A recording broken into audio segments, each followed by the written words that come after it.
Everybody, Chris here with Klingspor's Woodworking Shop, and welcome to Coffee and Grit, where you sip the coffee and I give you all things nitty-gritty about Klingspor's Woodworking Shop. Today, in the store, we're going to focus on a question we get a lot regarding the King Arthur line.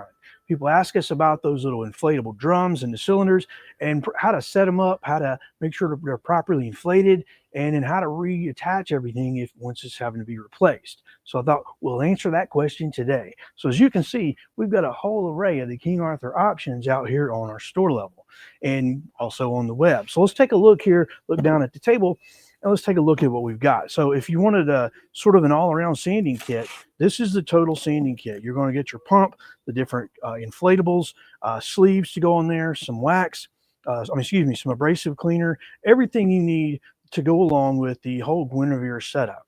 Now, today, I want to focus on just what you'd see in some of the other kits. Well, the main thing is this. So you got to have this pump. So I highly recommend that you get one of the kits that includes the pump. That's going to make your life so much easier. No, you do not want to try to hook an air compressor up to these drums. It's way too much. Bicycle pump, maybe, but this is set up ideal for this setup. So what we want to do, I'm going to go ahead and pull the pump right out of here. I'm going to set this down for a moment. And let's take just a quick look at just two of the common sizes. All of the cylinders are going to result in the same way.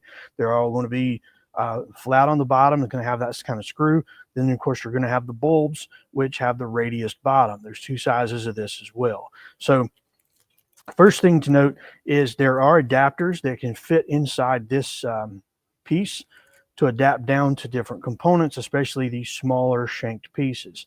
But we want to focus on just this. So we're going to have this handy little Allen wrench. This is a key component to some of the pieces we're going to do. All right, so let's start with the cylinder. It's the most common. This can be loosened or tightened with a wrench or a pair of pliers, but generally hand tighten is all you need. So notice that this right here has an Allen screw on the bottom. So if we came down here, this locks it in from the bottom.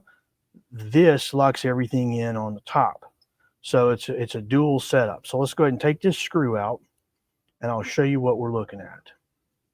Okay, it's a little Allen screw with a little shoulder head, and it's important to get this oriented back right. You can see the little shoulder right there, and I'm going to lay that exactly the way that I took it off so that way I don't lose it. If you do happen to misplace it, there's a little recess inside that washer. It's designed to sit that screw flush, so it's not like it's hard to figure out.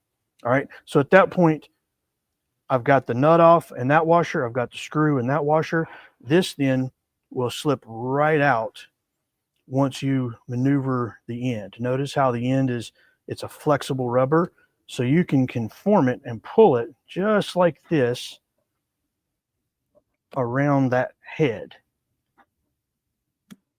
And I figured we would start with disassembling one and then end with proper inflation. So once you get that off, it's just a matter of then pulling it off the other end the same way. Now, taking an old bladder that you know is failed, taking that off is it doesn't matter how you get it off. But when you go to put the new one on, and these are pretty tough, but you want to do them easy. You don't want to tear these up. The key is getting it started around that flanged end.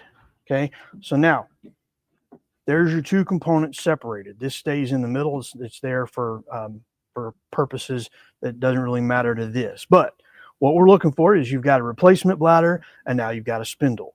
The ends are irrelevant because each end is the same. There's no difference in the diameter of either end. So this can go on either way on this particular one. So what we're going to do is you saw me take it off from the top. This time I'm going to install it from the bottom. So how we're going to get it, we're going to get the corner of that little flange part started. I'm going to pull it up. We're going to run that up. And I'm going to go ahead and pull it over that flange this way. It's a little tough, but you know what? Let's go ahead and get this one on first. That'll make life a little easier. So, yep, down here we got to keep this from sliding over. Up here we want it to slide over. So Try to get my fingers underneath that edge. And you could use this little Allen wrench to probably pry that in. I'm always a little bit shy of using additional tools if I can get away with it, because the idea is just to get it started, and then once you get it started, it'll curl itself around. So don't rush it, take your time, but that's what you're looking for. You're looking for this to be encapsulated. This locks everything in. So at that point, we can slide this washer back on the stem, slide the nut back on the stem,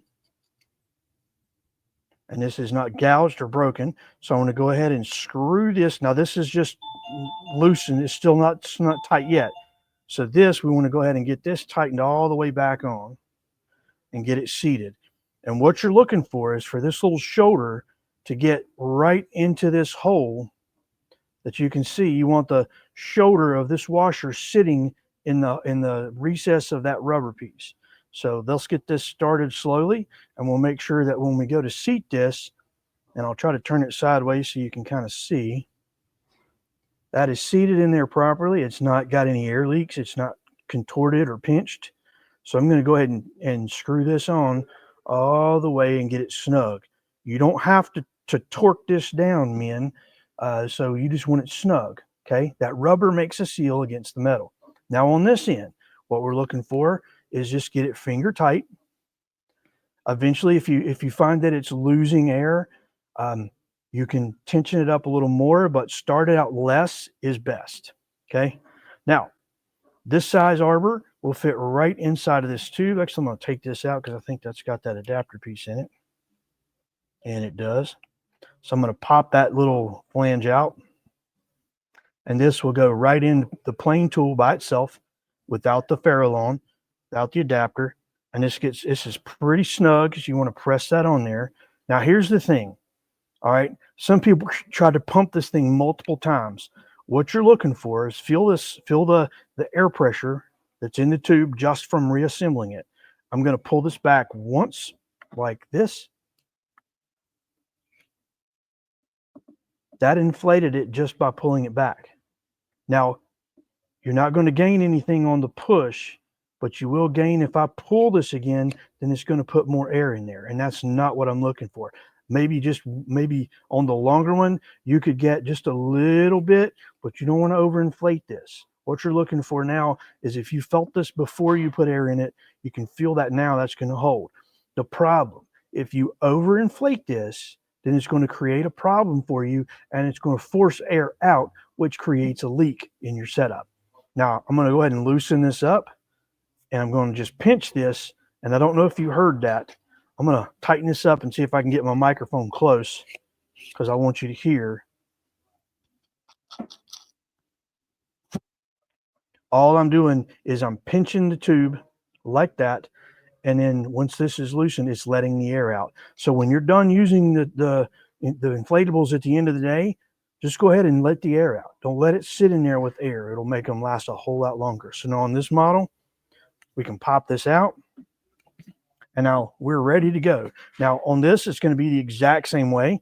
The only difference is you've only got one nut and one washer to deal with. Then you've got this little ball that's sitting inside of here, okay? So how this is going to come out of here is you're going to flex it to one side and then just work it out on that larger flange, and there you go. All right, now to put it back in, to replace this bladder, you're going to do the same way. Go ahead and get the tip of it into the hole there. Then you're going to pull that lip of that rubber right over like that. Pull the lip right over like that. Now, this is where you want to grab the bottom of it with one hand and kind of get it sort of semi-centered into the opening. You don't want it leaning like this. You want to get it kind of centered, and it's easy to do when you depress the bulb like that. It kind of centers it automatically. But when you put this washer back on, notice this washer has a little step as well. That little step is what goes inside there between to seal and seat the bladder. Now let go of don't put a heavy tension on this when you reassemble it. You want just enough to kind of hold it in place. The washer is on. Now we're going to thread the nut right on. Again, they get that snug. Okay, again, no need for a wrench. And you can see I've got this thing depressed to the point where, it's got dimples. So let's come over here. All right, so now this shank is a little too small. So what we've got to do is we've got to put the adapter back in that we took out earlier. We're going to put the brass ferrule and lock that adapter on. Now that will fit that size shank. We're going to hold it. And just like that, one pump is all it needs. And it is fully inflated. And just like the other, you want to make sure that you take all of the air out of this at the end of the day when you're done running it. Because the last thing you want is for this thing to stay full. It's real simple. You loosen that nut, kind of pull it to one side, squeeze the bulb, and then tighten the nut back down, and you're good to go. Ready for the next time. So that's a quick and easy look at the Guinevere system inflatable setup. So hopefully that answered some of your questions. We get this question a lot, and we thought we really wanted to field this and not just breeze by it or just make some quick video. I wanted to be a little more detailed on that. Hopefully that answered your question. Well, this is Chris with Klingspor's Woodworking Shop talking coffee and grit with you today. If you got any questions, reach out to us at 800-228-0000 or woodworkingshop.com. And this is Chris, and we will see you next time. Today's presentation of Coffee and Grit is brought to you by Woodworker Joe Whole Bean Coffee, a perfect blend of light, medium, and dark roast, roasted and packaged right here in North Carolina, exclusively at woodworkingshop.com. If there's a product you'd like featured on Coffee and Grit, let us know at 800-228-0000 or email us at tech@woodworkingshop.com.